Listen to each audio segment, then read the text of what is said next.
Es bueno volver a casa siempre. He estado ausente varios domingos, no porque esté turisteando, sino porque he estado en otros lugares ministrando la palabra del Señor, visitando la iglesia que es parte del ministerio. En todas partes se ve un anhelo de transformación, de cambios profundos que hace falta en nuestro país, por todas las condiciones que hemos estado viviendo como país, por las cosas que se quieren implantar, con lo cual no estamos de acuerdo, ni participamos de esas situaciones que el mundo político quiere imponer a nuestra sociedad. Pero nosotros tenemos un arma poderosa, que es la oración y la palabra. Quiero compartir con ustedes una palabra que la he titulado Jesús es Señor de la historia. ¿Están de acuerdo conmigo? Es Señor de la historia. La historia no se realiza por sí sola, tiene protagonista y el principal protagonista de la historia es el Señor. Aunque muchos quieran negarlo, lo cierto es que la venida de aquel niño anunciado, un niño nos es nacido, un hijo nos es dado, ese anuncio glorioso, maravilloso, cambió la historia de la humanidad. Pero lo curioso y lo triste a la vez es que un acontecimiento tan grande, tan maravilloso, fue tan poco divulgado, porque nadie entendía lo que pasaba. Unos sencillos pastores en el campo cuidando sus ovejas pudieron oír lo que pasaba en el cielo, el cántico y el sonido de aquel anuncio maravilloso que Cristo venía a la tierra. ¿Cómo decía el cántico de los ángeles? Gloria a Dios en las alturas y en la tierra paz y buena voluntad para con los hombres, no de los hombres de buena voluntad, porque nosotros no tenemos buena voluntad sin Cristo. Así que el anuncio era buena voluntad de Dios para con los hombres. ¿Y cuál era la buena voluntad? La venida de Jesús. Jesús vino en virtud del Padre, por la buena voluntad de Él para con nosotros. Amén. Así que somos fruto del amor de Dios. Jesús hizo todo lo que hizo en virtud del Padre, por amor al Padre. Y por supuesto, si Dios nos amó a nosotros, Jesús también nos ama. Y con un amor eterno. La historia de la humanidad se dividió en dos partes, con la venida de Cristo. ¿Cómo se conoce? Antes y después de Cristo. Quiéralo o no, la historia de la humanidad se divide así. Hay muchos que han querido cambiar esto, pero no pueden, porque quedó impreso en la historia. Y bendito sea el Señor que nosotros estamos a este lado de la historia. Después de su nacimiento, después de su ministerio, después de la cruz y después de la ascensión al trono. Desde el día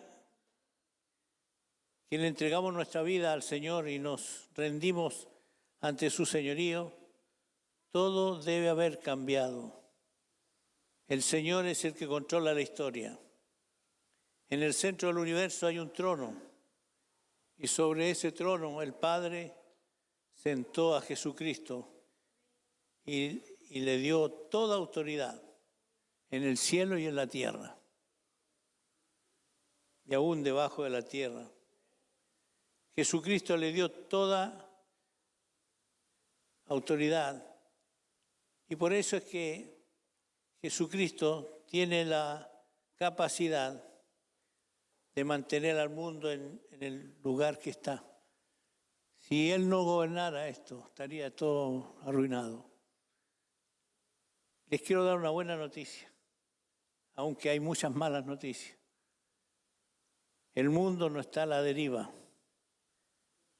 Hay alguien que controla la historia. Ese alguien es el Señor. Esa es la razón por la que tu historia y la mía está bajo el gobierno de Jesucristo. ¿Sabías? Tu historia, mi historia, la controla el Señor. Leamos en Hechos 17 lo que Pablo dice al estar en Atenas ante los filósofos del mundo. Dice en el versículo 24, el Dios que hizo el mundo y todo lo que en él hay, puesto que es Señor del cielo y de la tierra. ¿Señor de qué? Cielo y de la tierra. No mora en templos, ¿qué dice? Hechos por manos de hombres. Cuidado con idolatrar los templos. Dios no mora en los templos. Dios tiene un templo. Y es un templo movible y que se mueve por todas partes. El día que nos acomodamos, arruinamos todo.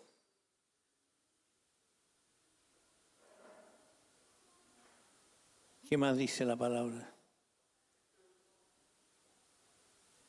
Ni es servido por manos humanas, como si necesitara de algo, porque Él es quien da vida a todos y aliento y todas las cosas. Y de uno hizo todas las naciones del mundo para que habitaran sobre la faz de la tierra, habiendo determinado sus tiempos señalados y los límites de su habitación. ¿Alguno tiene duda de esto? Nadie se muere el día antes, ni el día después. Dios determina el tiempo. Y a veces decimos, qué lástima. ¿Por qué? ¿Por qué sucede así? Es que las cosas suceden de acuerdo al tiempo señalado por el Señor. ¿Tú crees que tu historia está en la mano del Señor? Ni tú ni yo podemos decir esto va a suceder, sino que el Señor solo lo sabe. Jesús le dijo a los discípulos cuando le dijeron, ¿cuándo restaurarás el reino de Israel? ¿Cuál fue la respuesta de Jesús? Solo el Padre sabe cuándo va a ocurrir, porque Él tiene la potestad y el derecho a decidir. Y hay otra cosa que Pablo dice en el versículo 28, porque en Él vivimos, nos movemos y existimos, así como algunos de vuestros mismos poetas han dicho, porque también nosotros somos linaje suyo. Siendo pues el linaje de Dios, no debemos pensar que la naturaleza divina sea semejante a oro, plata o piedra esculpida por el arte y el pensamiento humano. Por tanto, habiendo pasado por alto los tiempos de nuestra ignorancia, Dios declara ahora a todos los hombres en todas partes que se arrepientan, porque Él, atención, ha establecido un día en el cual juzgará al mundo en justicia por medio de un hombre a quien ha designado, habiendo presentado pruebas a todos los hombres al resucitarle de entre los muertos. Bendito sea el Señor. Esto está en plena vigencia hoy. Esto tiene que ver con el hecho de que cada uno deberá dar cuenta de sus dichos y sus hechos. Sepan ustedes que toda palabra que sale de nuestra boca está siendo grabada. Hay un chip tremendo que no se borra. Esto lo dice Apocalipsis 20. Vamos a leerlo.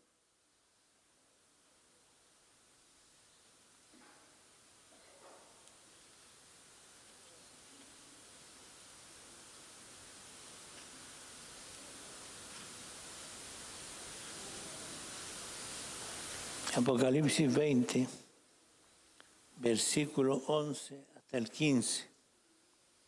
Y vi un gran trono blanco y al que estaba sentado en él, de cuya presencia huyeron la tierra y el cielo, y no se dio lugar para ellos.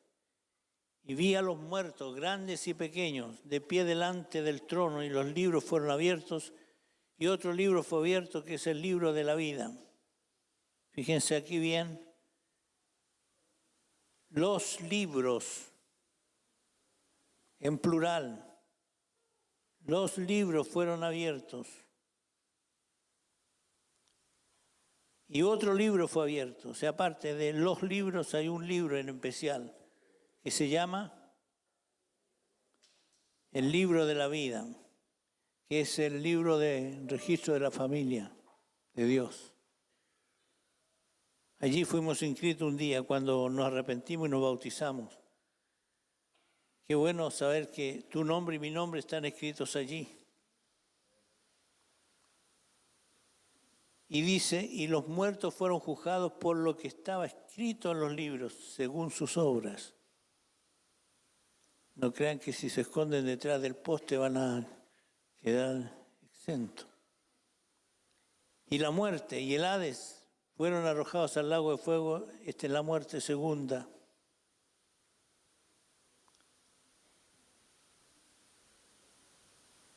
Y fíjense lo que dice el versículo 15. Y el que no se encontraba inscrito en el libro de la vida fue arrojado al lago de fuego. Ay, ay, ay. Hay que asegurarse de estar inscrito en el libro. Pregúntale al Señor, ¿estoy inscrito, Señor? Porque esto no es cuestión de registrarse religiosamente. Esta es cuestión de vida o muerte. Por eso el Señor dice, el que no se niega a sí mismo, el que no se niega a sí mismo y toma mi cruz y me sigue, no es digno de mí. Es muy serio esto, pero no los quiero asustar. En esos libros están registradas las palabras y las obras de cada uno. Se habla de varios libros, pero uno en especial, el libro de la vida. Entonces es bueno no vivir descuidadamente, ni tampoco es bueno hablar cualquier cosa, porque de todo daremos cuenta. En las diferentes instituciones hay un libro de vida, ¿no es cierto? La hoja de vida, donde se cuenta todo lo que un funcionario hace. Así que cuando comete un error o se destaca, está eso registrado en ese libro, en esa libreta. Fíjense que no es indiferente esto para la iglesia y para los hijos de Dios. Jesús no solo es Señor de las naciones, sino también es Señor de todas las situaciones de la vida. No solo es Señor de los pueblos, también es Señor de toda complicación y situaciones difíciles. ¿Te ha sacado de alguna situación difícil el Señor? Y si no, pues Él no es nadie. Además, Dios siempre nos favorece queriendo que apreciemos su proceso, hasta que podamos decir con propiedad, convicción, Jesús es Señor de todo. ¿Será así? De lo contrario, jamás llegaremos a esta dimensión de fe y revelación, a menos que aceptemos el proceso que Dios tiene determinado para cada uno. En el capítulo 10 de los Hechos encontramos la historia de Pedro y Cornelio. Pedro, ¿quién era? ¿Quién fue? Un pescador judío que llegó a ser un gran apóstol. Cornelio fue un centurión romano gentil, pero que temía a Dios. Es tremenda la historia de Cornelio. Si quieren aprender a evangelizar, lean el capítulo 10 de los Hechos. Cómo Cornelio lo hizo. Esto es muy destacable, dado el hecho de que nadie había llegado a este hombre hablándole de Dios. El comportamiento de Pedro como apóstol el trato de Dios con él a través de la visión de un lienzo que mostró con animales, ¿se acuerdan? Un lienzo que bajó, le mostró el Señor con diversos animales y le dice el Señor, Pedro, levántate, mata y come. Y lo curioso es que él lo reconoce como Señor, pero le dice no. ¿Se le puede decir al Señor no? Si Él es el dueño de todo. Es complicado, ¿no? Si Él te manda a hacer algo y le dice no, ¿en qué quedamos? Te dice Él, ¿soy el Señor o no soy el Señor? Ese punto para Pedro fue un aprendizaje tremendo. La paciencia de Dios y el trato delicado que tiene con sus siervos e hijos es tremendo. ¿Cuánta paciencia ha tenido conmigo, contigo? Porque no entendemos las cosas de una vez. A veces tiene que pasar un proceso doloroso para entender lo que Él nos quiere decir. El Señor había dicho a los discípulos, id por todo el mundo a hacer discípulos a todas las naciones, pero Pedro y los demás apóstoles resistieron inicialmente de ir más allá de la etnia judía con el Evangelio del Reino. Se quedaron en Jerusalén, estaban contentos con lo que pasaba, pero eran la mayoría judíos. Y Jesús había dicho, vayan a todas las etnias, todas las naciones. Finalmente, después de recibir una visión sobrenatural de parte del Señor, Pedro fue persuadido a ir a la casa de Cornelio, que era un gentil, o sea, no era judío. Cuando llegó, ¿sabe lo que pasó? Se dio cuenta que la presencia de Dios ya estaba allí en esa casa. Y eso fue el primer choque positivo que tuvo. Y cuando llegó allí, declaró lo siguiente, ahora entiendo que Dios no hace acepción de personas, sino que en toda nación el que le teme y hace lo justo, Él lo acepta. Él no vino a llamar a los justos, sino a los pecadores. Pero como no hay justos ni aun uno, entonces viene a nosotros todos. Fíjense ustedes que la jornada de Pedro no fue solo de Jope, donde fueron a buscarlo a los hombres que mandó Cornelio, no fue solo de Jope a Cesarea. Había comenzado en la barca de su padre a orillas del mar de Galilea. Desde el momento que Jesús le dijo, sígueme y te haré pescador de hombres. Les pregunto a ustedes, ¿entendería Pedro ese llamado? No, creo que no entendió nada. Pescador de hombres. Pregúntenle a un pescador si ustedes le dicen, ¿le gustaría ser pescador de hombres? Él va a pensar en anzuelos, en redes, porque ese es su mundo, eso lo conoce bien. Yo creo que Pedro pensó en eso, pescador de hombres. Fue un poco raro. Pero, ¿sabe cuál fue el resultado del llamado? Pedro dejó todo y le siguió. Nosotros somos más racionales. Queremos entender bien las cosas antes de decirle que sí al Señor. Pero esto es por fe. Y Pedro lo siguió por la fe. Pedro fue preparado para un momento de revelación que desataría el Evangelio en toda una nueva raza.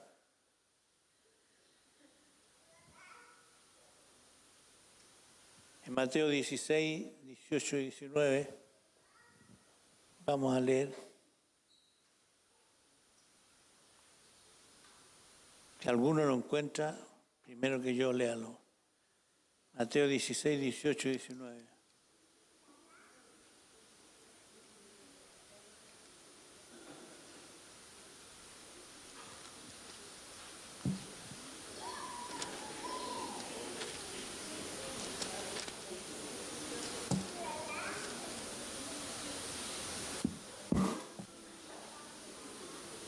Muy bien.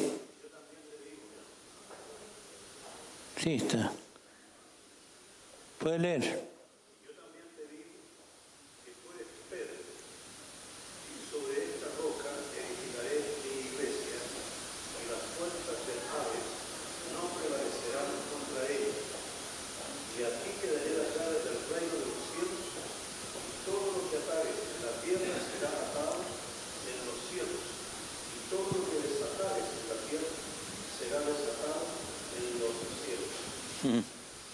Qué palabra.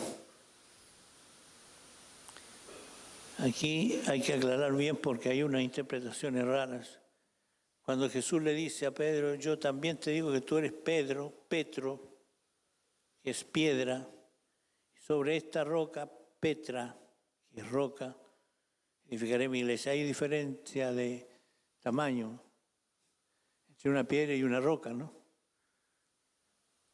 ¿Sobre qué voy a edificar mi iglesia? Dijo Jesús. ¿Sobre Pedro? ¿O sobre la revelación que Pedro tuvo en ese momento?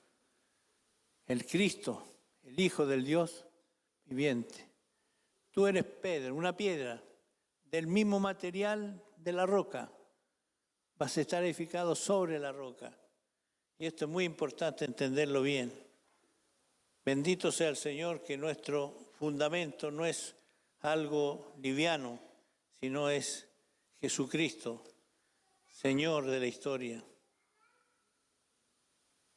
En ese momento en la casa de Cornelio, después de años de seguir a Jesús, ¿sabe lo que pasa? En la casa de Cornelio, después de andar mucho tiempo con Jesús, después de la visión en Jope de los animales que bajó en un lienzo, y después del testimonio de Cornelio, Pedro pudo decir, ahora entiendo que el Señor es Señor de todo. Ahora significa que había entendido que en ese momento, no antes, no cuando Jesús sanó al siervo del centurión y alabó su fe, ni siquiera en Pentecostés, cuando el mismo Pedro había sido lleno del Espíritu Santo y luego había predicado. El camino que lo llevó hasta ese momento de la verdad y revelación no fue corto, ni fácil, ni aparejado con respuestas perfectas, pero mucho antes de ese iluminado ahora, Jesús había sido el Señor de la historia de Pedro. Mucho antes de ver a Cornelio como un apreciado convertido, Pedro tuvo que pasar por la experiencia de su sendero pedregoso antes de conocer a Jesús como Señor de Cornelio. Pedro tuvo que conocerlo como Señor de su propia historia. Jesús es el Alfa y Omega. Amén. Principio y fin. No se puede decir realmente que sea Señor de la historia si no se cree que Él sea Señor de la historia personal. Jesús era el Señor de la historia de Pedro. Jesús le hizo un llamamiento. Pedro lo siguió sin echarse atrás. ¿Cuál es el llamado que el Señor te ha hecho a ti? Muy importante pensar en esto. Pedro estaba allí en la casa de Cornelio ese día, no porque siempre hubiera tenido razón, sino porque siempre había estado con Jesús. Estaba ahí cuando Jesús le dijo, sígueme. No era una gran cosa, pero estaba ahí. Estaba en el Sermón del Monte, no como humilde pacificador, porque no era nada de pacífico, Pedro. Siempre saltaba primero, siempre estaba al acecho para contestar. Pero él estaba ahí. Estaba ahí en la alimentación de los 5,000, tenía poca fe, pero estaba ahí cuando Jesús le dijo, ¿qué es lo que tenemos? 5 panes y 2 pescados. ¿Pero qué es esto para esta gran multitud? ¿Pero qué dijo Jesús? Pónganlo en mis manos. ¿Saben ustedes que en las manos de Jesús puede pasar cualquier cosa? ¿Qué pasó entonces? Se multiplicó. Con asombro los discípulos veían que cada vez que Jesús partía el pan, se multiplicaba y se multiplicaba, se multiplicaba. ¿Cuántos fueron alimentados? Entre 15 a 20,000 personas. Y sobró. ¿Cuántas cestas? ¿Cuántas? 12. Eso nos habla de la abundancia del Señor. Él nunca es restringido, siempre sobra. Bendito sea el Señor. No restrinja al Señor. Señor, dame que sea un poquito. No, dame lo que quieras. Para yo tener para compartir con otros. Estaba en la alimentación de los 5.000. Tenía poca fe, pero estaba ahí. Estaba en el monte de la transfiguración, habló fuera de tiempo, lo hizo callar Dios. Levantemos 3 enramadas, uno para ti, otra para Elías y otro para Moisés. Y una voz del cielo dice, cállate, escucha, a él solo oíd.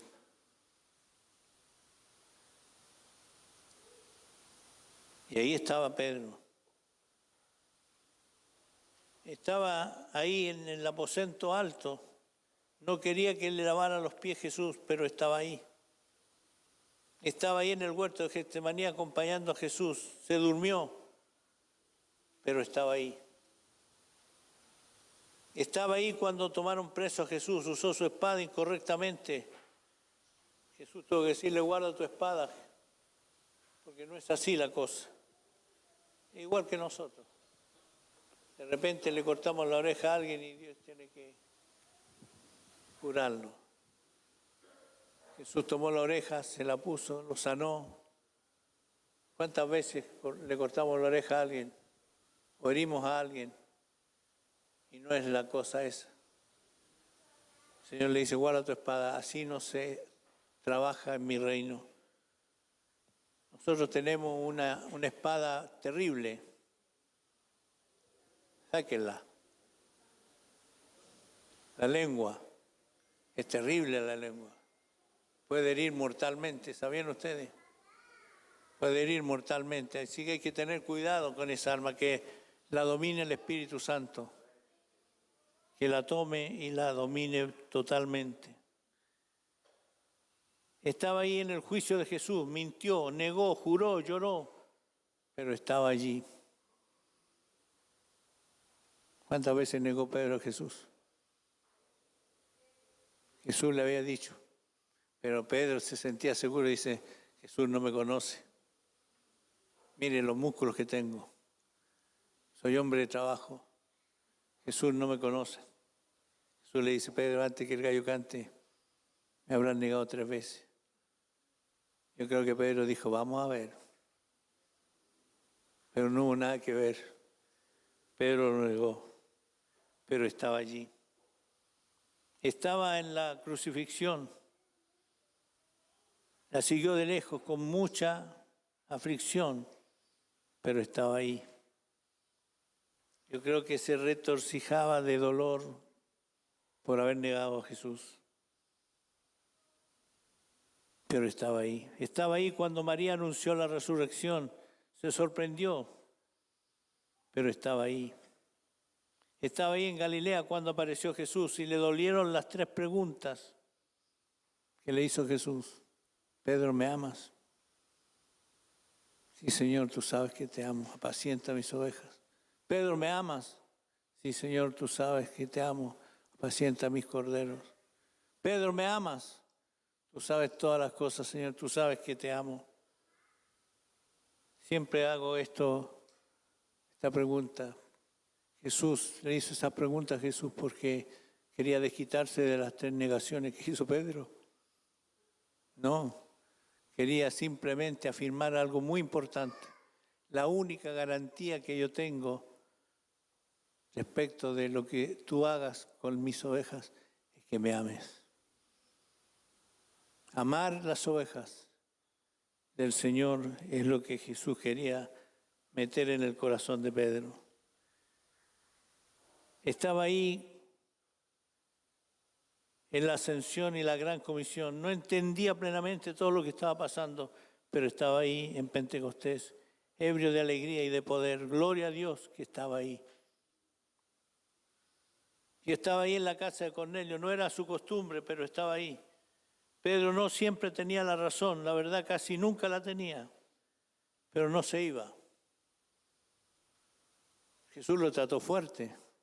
En un momento cuando él le dice, no acontezca tal cosa contigo, apártate de mí, Satanás. Ahí, no era a Pedro que le estaba diciendo, sino a Satanás. Pero si Pedro le dice, miren, me dijo Satanás, me voy de esta iglesia porque no hay amor. Jesús era directo porque sabía que la verdad es la que libera.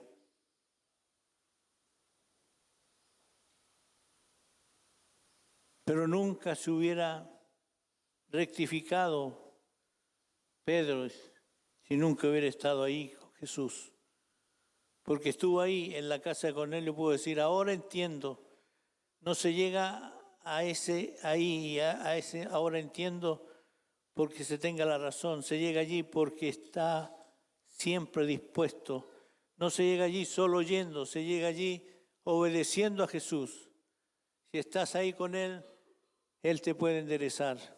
Si no estás ahí donde deberías estar, jamás entenderás. La comprensión no viene solo por oír, sino por la obediencia. ¿Están de acuerdo? Se puede oír y oír, pero no obedecer. Y oír y obedecer es creerle a Dios. Si estás ahí con Él, Él te puede enderezar. Si no estás ahí donde deberías estar, jamás entenderás. La comprensión no viene solo por oír, sino por obediencia. ¿Qué dice la Escritura? La fe viene por el oír. ¿Y oír qué? Palabra de Dios. El Señor de la historia es maravilloso. Si lo sigues cuando Él te llama, te reprenderá cuando estás mal. Pero porque estás ahí, te amará por eso.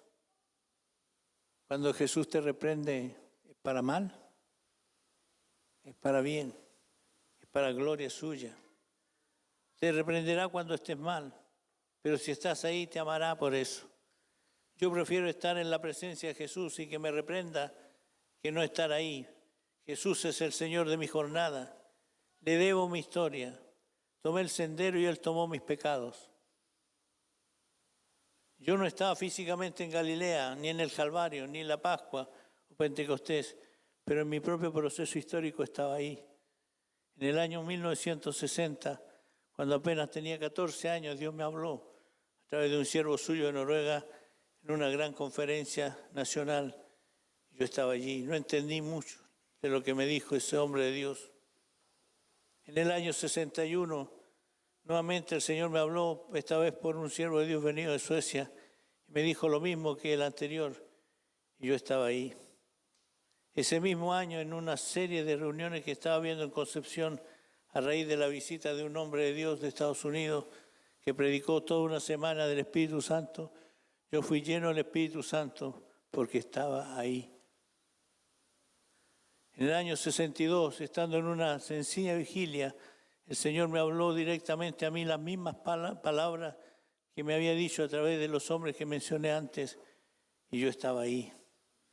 En el año 68, cuando en otra vigilia que duró 25 horas, en un fin de Semana Santa, al finalizar esa semana, yendo en el bus de vuelta a casa, el Señor me confronta con el llamado a servirle con todo mi tiempo a Él, y yo estaba ahí. En el año 71, en un encuentro a nivel nacional, fui sorprendido al ser elegido para coordinar un trabajo de evangelismo a nivel nacional llamado Evangelismo a Fondo. No entendía por qué estaba en eso, pero estaba ahí. En el año 72, estando en ese trabajo a nivel nacional, el Señor me cambió mi visión de su persona y de su reino, y yo estaba ahí. A partir de esa experiencia transformadora, enfrenté la década del 70, la más dura de mi vida, pero estaba ahí. Todos estos años en la extensión de su reino he estado ahí. Ahora entiendo que si uno no está en el lugar correcto y atendiendo a la voz de Jesús, no va a avanzar en su vida, ni va a crecer en madurez. Necesitamos estar ahí cuando Él nos requiera. ¿Dónde quieres estar? Hay que estar ahí, con Jesús. No importa que sea dura la jornada, te va a llevar a bien, te va a llevar en justicia y en paz. ¿Quieres tomar el año que viene con certeza y decirle, quiero estar ahí, Señor? No importa lo que ocurra. Si estoy contigo, estoy seguro. Si estoy con el Señor, voy a ir bien. No es como aquel piloto que a 10.000 metros de altura dice, señores pasajeros, el aparato de navegación se echó a perder, pero vamos bien, vamos para adelante. Nosotros no somos gente sin destino ni sin dirección. Tenemos la palabra de Dios clara y definida que nos conduce hasta la meta. Bendito sea el Señor, porque Él nos ama tanto que nunca nos dejó. ¿Te dejó alguna vez el Señor? Somos nosotros los que nos alejamos, los que nos comportamos indignamente a veces, pero el Señor siempre está con nosotros. ¿Qué les parece si le agradecemos al Señor por habernos traído hasta aquí, hasta hoy? Y nos ha cuidado, nos ha protegido, nos ha bendecido, nos ha alumbrado nuestros ojos. Y le pedimos que siga iluminando los ojos de nuestro entendimiento para saber cuál es su buena voluntad agradable y perfecta. Yo creo que es bueno terminar el año diciéndole gracias al Señor por todo lo que Él nos ha dado. ¿Te dio alguna cosa el Señor este año? Por lo menos a mí me dio muchas cosas. Lo principal es que Él estuvo siempre conmigo, en salud, en enfermedades, en momentos difíciles, en momentos de alegría, siempre Él está. Bendito sea el Señor. Pónganse en pie, vamos a darle gracias al Señor. Y lo que tiene valor, considerémoslo. Lo que no tiene valor, lo que no sirve, dejémoslo. Porque el Señor nos quiere guiar a toda la verdad. Bendito sea el Señor.